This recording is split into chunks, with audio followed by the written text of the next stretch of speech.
Thanks very much for joining us for episode 32 of InTek Freight and Logistics, the podcast. I'm Kevin Baxter, joined by my co-host for this edition, InTek President Shelley Austin. Shelley, thanks very much for stopping by. Well, thank you for having me. I'm excited. Yeah, and we're excited to have Beto on here, Beto Vargas Garcia with UP, the Vice President of Mexico Marketing and Sales. We've done a couple of podcasts already about Mexico and cross-border as a sort of growing opportunity, and Union Pacific has had a presence down in Mexico for quite some time. So really interested to talk about that and talk about the opportunity going forward. And before we get into all of that, Beto, how about you tell us a little bit about yourself and what you do? Sure, absolutely. And first of all, thanks for having me here today. I'm very glad to participate. Nice to know you, and nice to be with your audience and share a little bit of what is happening in Mexico and in the transportation world around the border, and how we can make this U.S.-Mexico and now Canadian partnership to grow. So I'm Vice President of Marketing and Sales for the Union Pacific. I run the Mexico office mostly. I'm based in Mexico City. I have experience of more than 22 years now on the transportation industry. I worked 11 years for the Mexican Railroad Fermex, then 8 years for Werner, the trucking company, coincidentally based in Omaha as well. And then I've been in the UP for 3 years now. Excited to be here, glad. As you were mentioning, Union Pacific is the largest railroad in North America. We have a unique access to Mexico. We operate the 6 existing rail gateways of Mexico. 4 of them we interchange with the Fermex on the, let me say, west side of Mexico: Calexico, Nogales, El Paso, and Eagle Pass. And then on the northeast, we interchange with CPKC through Laredo and Brownsville. This unique access that we have set us as the largest rail operating Mexico. We have been having presence here for more than 30 years and naturally operating Mexico on the cross-border traffic for even more than that.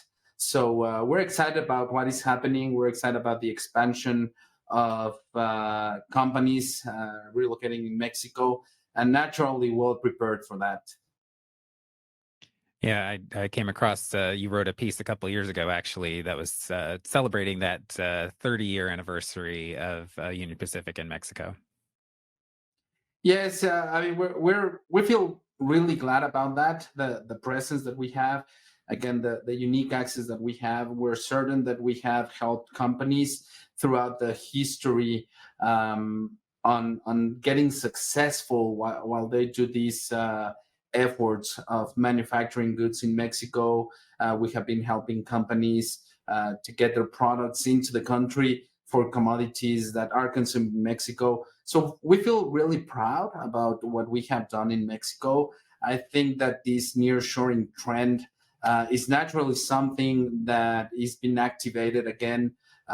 There has been announcements that based on what the Secretary of Economy in Mexico announced by the end of last year, it arises all the way up to $110 billion of investments coming into Mexico. So this new trend that is getting around nearshoring, but nearshoring in Mexico has been happening, or let me take out the word of nearshoring. Manufacturing in Mexico has been happening for quite a few years. It has a long history, and we're very proud of being participating on it and have examples of industries that have relied on rail solutions to become efficient and get into the North American markets to mostly distribute their goods and send out to Mexico semi-terminated products as well.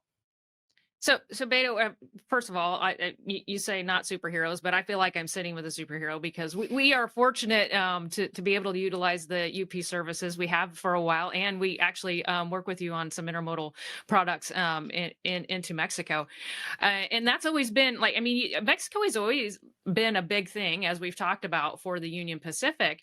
But I've always heard it on autos, right? You always hear autos and autos and autos, and get the capacity in there for autos. But with this new change in nearshoring and all the buzzwords, it feels like it's not just an auto play anymore. So we talked with AMT, with Diego from AMT, and we hear about all of this growth within Mexico, and you're even talking about it as well. But we've also heard that we really haven't seen the full, even tenth of the impact of what's actually to come. It's like we're not really seeing this yet. It's going to hit really strong in the future. So, interested to know kind of your perspective of how soon do you think we're really going to see the impact of all the, new manufacturing in Mexico, that everybody kind of doing more of this nearshoring. I was fortunate enough to talk with the University of Maryland students last night, and this is a huge topic for them. So I need to get myself a little bit more educated if I'm going to talk to these students, and I need to make sure I'm helping them with the true information here. Well, it is a huge topic everywhere. I can tell you that. And as you were saying, and that probably as I was saying, that we're superheroes, or we probably aren't. But definitely with this nearshoring trend, we'll have to become superheroes, Yes. because there's a lot of challenges that we're going to face. And let's talk a little bit about nearshoring, because people talk about cost of labor in Mexico. People talk about availability of land.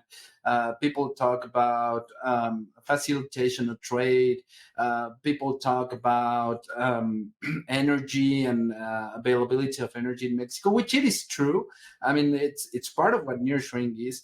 But the true fact and the real interest of these companies relocating into Mexico is because they're looking for an efficient supply chain and efficient transportation solutions. When you think about nearshoring, definitely there are a lot of associated things, but we come from a disruption that happened after the pandemic in 2020, when we saw this global supply chain mostly broken, and all these companies are now interested on getting to North America, and probably have a more robust um, supply chain and network to make their products to reach the North American markets, including Mexico, by the way.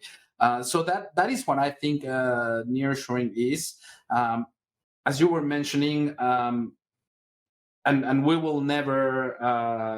I think that we will never get aside the auto industry. So you will still be hearing about I the hope not. finished vehicles and the auto parts, because it's part of it. And Mexico has grown dramatically the production of finished vehicles, and with that, you'll see companies relocating here. You'll see auto parts movements across the border coming from Canada, United States, and into Mexico, and vice versa. There was probably a day in time, maybe 20 years ago, when the auto parts were flowing from the United States and Canada into Mexico, creating a lot of empties here when I talk about containers. And then you'll have the finished vehicles exports going into the North American market. Right now, that auto parts movement is fairly balanced. You still see a lot of auto parts coming into Mexico, but there are now a lot of companies located in country that are sending auto parts also into the United States. So those are type of the effects we will see and keep seeing on the auto world. But there are other industries, as you were mentioning, that are expanding their operations in Mexico. Appliances, you can see that the volume of appliances products manufactured in Mexico is still growing. You have different companies that are already operating in Mexico and have been here for more than a decade, that are expanding their operations to put fridges, to put washing machines, to put ovens, and I mean, you name it, into the United States and the Canadian markets. We'll see other consumption goods also moving across the border, like food and beverage products. And that's where we see all these industry expansion that are taking the advantage of what I was describing of what nearshoring is. You mentioned it. We at UP have built solutions to get there. We have been working and providing solutions into Mexico and for these companies for more than 20 years in the intermodal space. We have developed our Eagle Premium product that was mostly expanded into the Southeast now. We have expanded Eagle Premium now called Falcon Premium to get into Canada. We have modified the transit times, reducing 24 hours in the transit between Mexico and Chicago. So definitely we're looking forward to keep providing our shippers in Mexico, receivers in the United States, all these solutions that we can put together and that will definitely be an advantage for them. So Beta, here's the thing that floors me every time, and I still can't get over it. So maybe you can help me. Is from what we hear that the intermodal for cross-border transportation, especially in and out of Mexico, is less than 5% for intermodal, is what we hear, and that just floors me because I hear, just being myself, even if I weren't in this industry, I don't understand it because if you do the steel wheel or you call it the direct service, you don't have the congestion at the border. You're not stopping at the border. You're not dealing with a couple, 2-3 days for the customs clearance. You're not taking the product off the container, inspecting it. You're not dealing with that. Your theft risk is less, and it's a more sustainable product. So I'm trying to figure out, how is it 5% or less than 5% that we are not putting on trains here? Yes, you're about right. You got to think, as you just mentioned, the rail industry share for shipments across the border raises up to probably 15% when you include all the commodities that move in the railroad. And I'm saying grain products, beer, for example, is a product that uses dramatically the rail solution. I'm not mentioning exclusively intermodal. I'm thinking about all the products that are moved in the rail, coal, and chemical industry. They use the rail solution. But when you, as you mentioned, when you get down and when you nail it down to what is the intermodal the space 1-to-1 against truck, yeah, that share falls below 5%, and that tells you about the opportunity that is out there for conversion from truck to rail in a country, and to answer your question, that culturally has been developed around truck. It's been no more than probably 13 years now that the rail industry is offering an expanded coverage within Mexico. And let me say this, when you think about the intermodal offering before 2010, talking about the specific coverage of Mexican railroads, you will find some limitations on the specific markets that probably weren't covered as they are today in intermodal. Now, if you're located in Monterrey, you have options with 2 railroads to get out of Monterrey. If you're located in central Mexico, well, you have options to ship your goods outside Mexico through the Silao facility, through the SLP facility.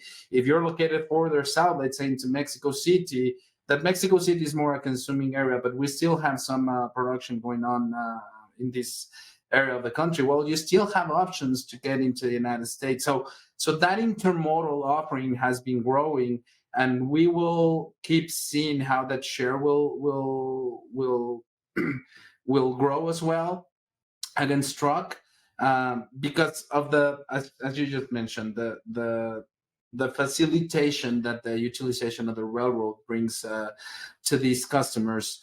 Again, within all description that I was mentioning about the options that you can have to get out of Mexico, within all those options, you will always connect to the UP network, where we will distribute those containers around the United States and Canada.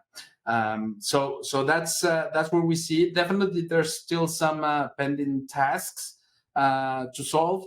um, facilitation of trade, facilitation of use of the railroad. Challenges will come up to the highways infrastructure and to the Mexican trucking industry as we see the demand of nearshoring picking up. You were mentioning what was that time frame. We have identified probably a time frame within 12 to 18 months that we will see that demand picking up. And that's where we will see all this demand of equipment in Mexico and all this demand on the infrastructure and all this demand on the gateways, that when you think about the railroad and the highways, I mean, railroads were already set to cross trains on a daily basis with our current infrastructure. We're becoming efficient at the border. That'll give us additional capacity with initiatives like international cruise, like we have a co-location center, for example, in Eagle Pass, where you have the Mexican Customs Authority and the U.S. Customs Authority, the CBP, working together. They're scanning the train at the same time, so you don't have to wait for the Mexican authority to scan the train and then the CBP to scan the train. They're working together. If they identify something, they will take decisions there. So that has expedited the time it takes for us to cross trains, and with that, incrementing the capacity that we have at the international bridges. So, I mean, there are a lot of things that we feel positive around, where we will see this shift of users, not only that are currently shipping over the road, and then they will convert to intermodal, but definitely these new customers that will find a lot of solutions that we UP have for them to reach the North American market by our intermodal products. So sort of a big part of this then is you mentioned sort of changing a habit or changing a perception that the longstanding perception of has to go by truck. There's a lot more out there. So how are you going about kind of getting the word out and making it so that shippers who may not have considered intermodal before realize that there are really good opportunities out there? Yeah, there's a shift in the marketplace. I can tell you that. Companies now, when they go out bidding their transportation networks, they now ask for intermodal solutions. When you compare that probably 15 years ago, and you probably should have seen it, the shippers in Mexico, they probably wouldn't even ask about a rail solution. Now the industry is looking for rail solutions. And for example, we at UP have all this optionality because we have been talking about the steel wheels interchange at the border, but we at UP also have facilities at the borders like in El Paso and Laredo, where we can ramp up containers or ramp containers and then cross the border, I mean, business as usual over the road. That has become a very efficient tool for us to get customers close to the intermodal space by saying, hey, I mean, start doing your business as usual, get to the border, cross the border as you normally do it without changing your customs processes at all. And then we'll take it on the train from the border and get it into the United States or even Canada. Well, that normally is a very good approach for customers that are hesitant about doing intermodal, because that way they can test what the intermodal product is about. And I can tell you, there are a lot of customers, and we've experienced that once they get to know that intermodal product, how it works, and that optionality that we have, they're immediately looking forward to start shipping out of Mexico by rail. So those are natural steps we've been seeing and that customers in Mexico are taking in order to take the benefit of the solutions we're bringing to them. Yeah, I think one of the things that's super exciting, and I feel like it's so different now than when I first started in the intermodal space. And we won't put a year to that. But it just seems so different because there's all these new options. I mean, the Union Pacific fascinates me that it felt like it was just like you mentioned, yes, Monterey, Monterey, great option, so on and so forth. But, or even just, even in the US, if you're shipping into Mexico is like, oh, Chicago, yay, big win. But now there's just all these new services and all these new options that you don't necessarily have to be in that prime spot to be able to utilize utilize the intermodal services. So I think more people need to investigate and ask and look, because I've seen Union Pacific do amazing things with new services and just different solutions to try and help facilitate. If there's an intermodal solution to be had, I think that it will happen. It just feels like that's different than years past. Absolutely. So the way I normally refer to my professional age is that I started working when I was 14, and that kind of mitigates the calculation of my age. I'll have to use that. So no, you're about right, and thinking on that past about how intermodal has evolved and the rail industry has evolved in Mexico, I can tell you that even the conversations out there in the marketplace and on the streets have changed dramatically. Probably you saw that as well. 15, probably 20 years ago, the conversation was about Mexico is capable to do rail interchanges with the United States. I mean, our tracks, our railroads, our infrastructure is really is really capable and being modernized to that end that we can actually interchange trains all the days at the gateways. Today, the conversation has changed dramatically. Now it's all related to what new solution are you bringing on, what new markets we can reach with you guys. I mean, how are we going to become more efficient at the ramps? What technology now can we use to become more efficient on the in-gates and out-gates and the clearance of the products? So I think that's an evolution, a very positive evolution, and that is what shippers and receivers in Mexico are now seeing, and that they will now feel more comfortable of having that conversation within the industry and getting all this access to the rail solutions that we have put together.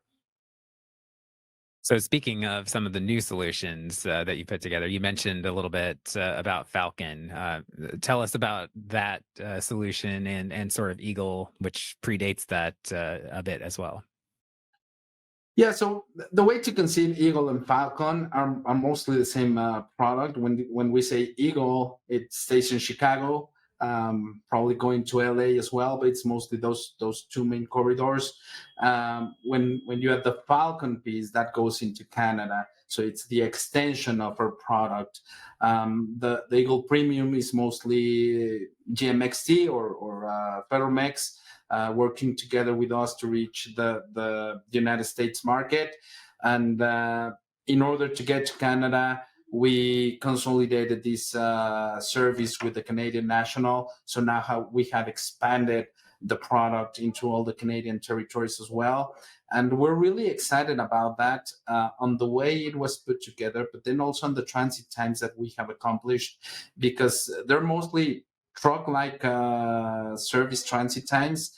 It's an unmatched transit time so far. We run the train every day out of Mexico and into Mexico. And we have committed ourselves, and when I say ourselves, the three railroads, to mostly offer this transit time so that shippers in Mexico, and as we were talking before, this is part of that evolution. Probably a few years ago, many years ago, talking about an intermodal service, customers will say, well, there's a strong difference on the transit time that we can get with my actual solution versus the intermodal. Well, now they don't have that differentiator. They now can actually get the same or probably even better transit time to get to the Midwest of the United States with a consistent product, with a reliable product, and a safe product that will comply with what the supply chain requirements are today.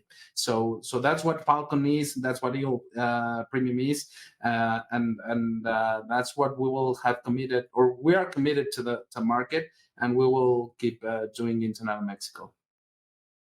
Do you see certain popular commodities that do the full run, right? To Mexico to Canada, Canada to Mexico. Do you see any consistency on those commodities, or is it widespread?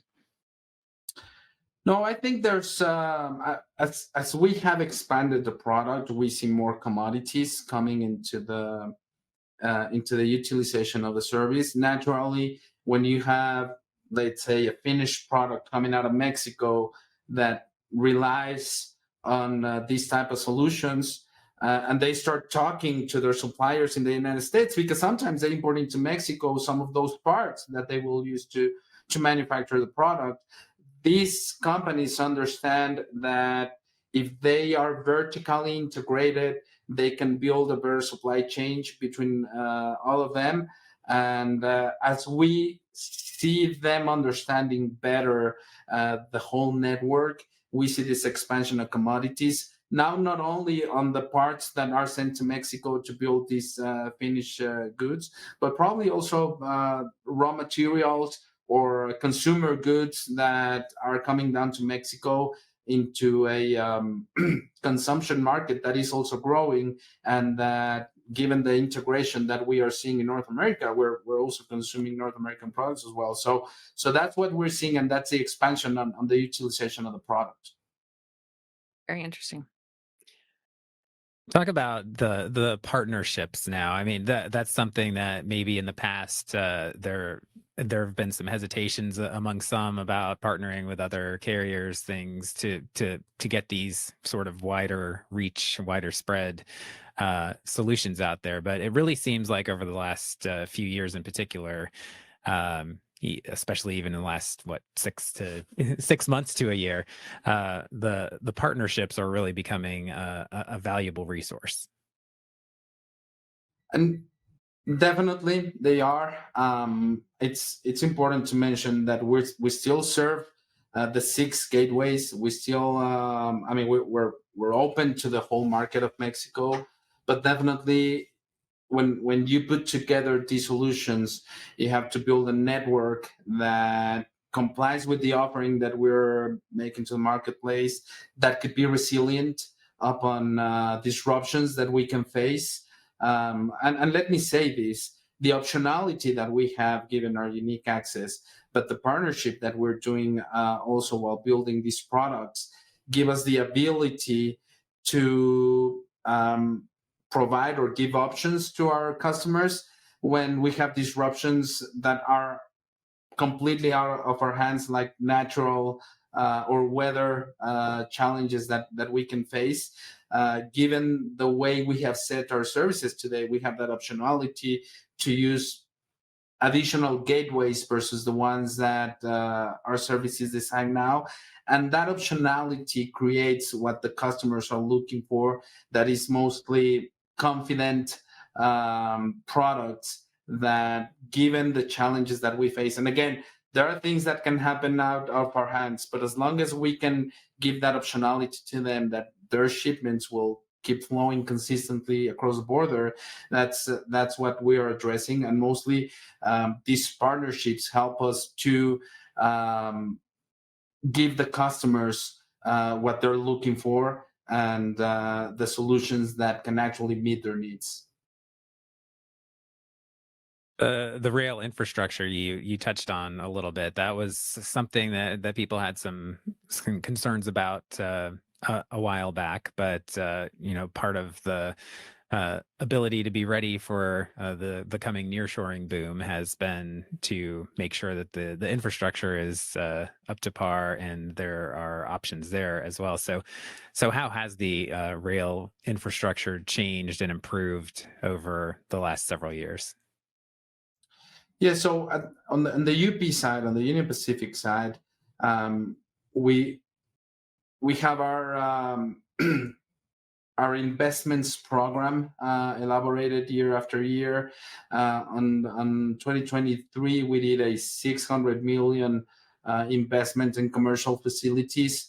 And the reason I'm mentioning this is because you can say, well, what has to do the 600 million that Union Pacific is investing in the United States with all this Mexico infrastructure and nearshoring trades? Well, mostly the way we conceive those investments is that Mexico is not out of that scope. Whenever we plan to do investments at Union Pacific, and the expansions that we have to do within our network, our facilities on the intermodal world, we consider what are the volumes that come into and out of Mexico, and that's a way we can support all this incremental business that we're trying to mostly get across the border. Within that, we definitely have conversations and we monitor what happens south of the border and what happens at the very border. And I can tell you these, our partners in Mexico and the railroads in Mexico, in order to make the border fluent, they have to keep the same type of programs moving forward so that the trains can can keep running and can be fluent as I was describing at the border. And then in Mexico, the railroads are also expanding their facilities. And I can tell you, and one of the points that we see on this nearshoring trend, when you think about the rail infrastructure in Mexico, it's mostly executed by the rails in Mexico. So that's private investments, and that they can, let me say, take fast decisions in order to make that infrastructure work based on the needs they have, or the needs that the market has. When you think on the public infrastructure, and that's most related to highway, well, the process is completely different, and it doesn't necessarily relies on what the trucking companies can expect to do, or they probably would like to do. So there's a differentiator, and I can tell you that the infrastructure for shipments across the border on the rail industry is very well prepared to the environment that we will face on the increasing demand by the nearshoring trend. Yeah, and I think the infrastructure is really important. But one of the advantages that us as an IMC and we feel like Union Pacific has for the customer is equipment. I mean, when we think about the pandemic and just in general, when things get tight, you know, you got to have the equipment to support not just the box, but you got to have the chassis. And the Union Pacific, they put a lot of investment in having equipment available to assist with that for the customers, whereas that's not always the case on some of the other options that are out there. Well, we have the largest fleet of chassis in Mexico, for example. We have over 4,000 chassis that support our intermodal operations. For that, we definitely need to move equipment into Mexico and create the capacity that our demand has. And we will be committed. We're very committed to that. Once we sign, and you're very familiar with our MCP program. So Yes. once Yes, very. once we sign an MCP with our Mexican shippers and customers, we stick to that. Our performance on our MCP in Mexico is over 99% over the last 6 months. So that's the type of commitment that we have. And for people that probably don't know what the MCP program is mostly the capacity agreement we do with our shippers and the controlling IMC in that case, to supply the capacity that the shipper is signing on us as well. So mostly that's a full commitment that we do to supply equipment into Mexico, and it's part of it. And also talking about infrastructure, and a little bit aside of the equipment, but also related to what I was explaining before, some of the other partners that we have found are also the authority in Mexico. You know, when they have a natural interest of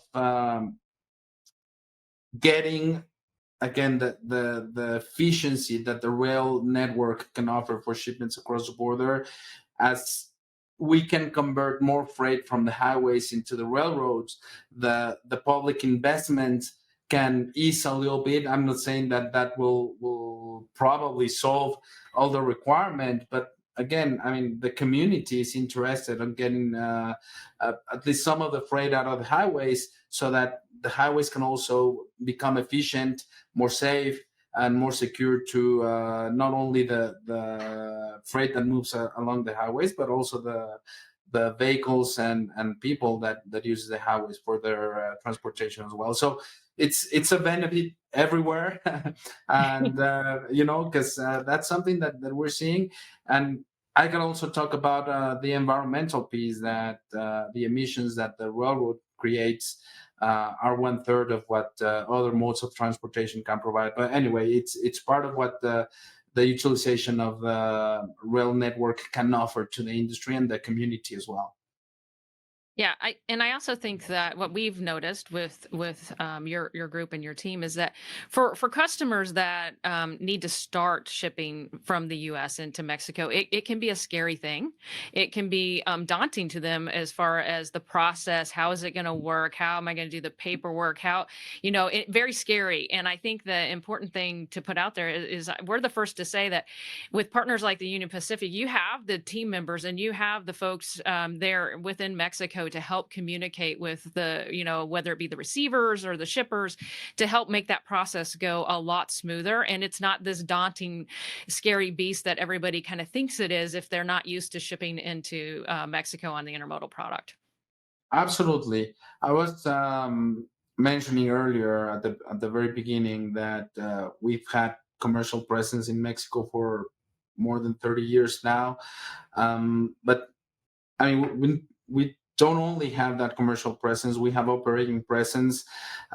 We have a bilingual sales team located between Mexico City and Monterrey, and our operating bilingual team is located in every ramp of Mexico. So we cover all the facilities that offer a cross-border intermodal solution. And with that, we are a culturally comprehensive company that operates Mexico. And I think it's important to mention that because, yes, I mean, we all are Mexicans. We interact with the Mexican receivers and shippers. We talk the same language. We understand what their needs are and what the Mexican regulations are around foreign trade. So we can speak on that as well. But then when we have conversations also with shippers and receivers in the United States, we can actually interact them and give them a good explanation on why their customer in Mexico or their shipper in Mexico is requesting this or asking for that, and then translate a little bit what the regulations are and what are the needs in order to have a successful implementation of a new product. So that's what we do. That is what the UP brand does in Mexico. And I'm glad you mentioned that. I'm glad that you feel satisfied about that. Otherwise, I'll have to do some corrections down here, right? We're the first to say it's super helpful because we don't have that skill, right? We utilize your opportunities to help us educate our customers in that sense, and we feel very strong to be able to go to customers and tell them we can help you do this and we can help you do it in a very efficient manner. So, yeah, we've had great experience with it. So you don't have to change anything there. Oh, that's perfect. That's great to know. And actually, that's a UP value proposition. We're strongly committed to safety. We believe that we need to be number one classified in safety, and we have the protocols and processes for that. We're strongly advocating that every UP employee gets back home every night safe and sound to his or her family. We're strongly committed to the service that we offer our customers. We have to deliver the promise of service that we have done to our customers, and we have our infrastructure, our investments, our teams strongly working for that. We are advocating for an operational excellence and getting the best of our assets, using them efficiently. Examples like the one I was giving of the bridge utilization gives you an idea of what we try to do with our assets and what we try to do with them and get them the best out of them. And that will equal growth. And that's what we want to accomplish, that you, our customers, feel confident that if you have growth projections, if you have needs that need to be addressed, UP is a solution for that, and that our value proposition will comply with the requirements that you have. Great, Beto. Thanks very much. Where could people go to learn more? Well, they can naturally go to our website, up.com. They will find a lot of information regarding our domestic product in the United States. There's specific information about Mexico. They'll just have to, if the best way to do it, go into the search engine of the website, type the word Mexico, and you'll find a lot of information, educational about the products that we offer into Mexico, contacts around Mexico. I mean, any kind of questions they will have can be solved there, or they can easily reach out to us in the contact information they will find there. Great. Thank you very much for your time, Beto. Really appreciate it. Thank No, you. thank you. I really appreciate it as well. Well, thanks very much for joining us for InTek Freight and Logistics, the podcast. We really appreciate having Beto here. That was a great conversation. It was exciting. I thought it was a lot of fun. And you can find more of our episodes here on our YouTube channel. Feel free to subscribe if you haven't already to get our latest episodes and other videos first. And if you're listening on Apple Podcasts, Spotify, wherever you're listening, please do subscribe or follow us there as well. Drop a comment, drop a review. We'd always appreciate that. Shelley, thanks very much. Well, thank you. Appreciate it. All right. We'll talk again soon.